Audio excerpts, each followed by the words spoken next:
కర్ణ పిశాచి అని దయ్యం ఉంటుంది.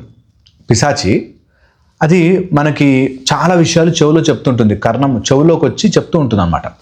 ఇది ఒక 41 రోజులు సాధన చేస్తే చిన్న మంత్రజపము, దానికి చిన్న క్రియ ఉంటుంది. అది చేస్తే ఒక టైప్ ఆఫ్ మనకి ఫ్యూచర్ చెప్పడము అలాంటివి చేస్తుంటుంది కర్ణ పిశాచి.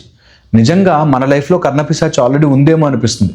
ఎవడైనా ఏదైనా మాట్లాడుతుంటే చాలు, వాడు మాట్లాడిన ఉద్దేశం ఇదా అదా అని మననే ముందే కన్ఫర్మ్ చేసేసుకుని అది చెప్తూ ఉంటుంది చెవులో. వాడు ఏ ఉద్దేశంతో మాట్లాడాడో ప్రతి మాటని నువ్వు డీసైఫర్ చేసి వాళ్ళు అలా ఎందుకన్నారు, వీళ్ళు ఇలా ఎందుకన్నారు, వాళ్ళు ఏం చేస్తున్నారు అని ప్రతిదీ ఆలోచిస్తున్నావు అంటే కర్ణ పిశాచి నీ చెవులోకి వచ్చి అరుస్తోంది అని గుర్తించు. ఓవర్గా మనము ఎవరిని కూడా జడ్జ్ చేసి అనవసరంగా వాళ్ళ మైండ్లో ఏముందో దూరి అనవసరంగా మీ లైఫ్ని స్పాయిల్ చేసుకోవద్దు. కర్ణ పిశాచి బారిన పడవద్దు.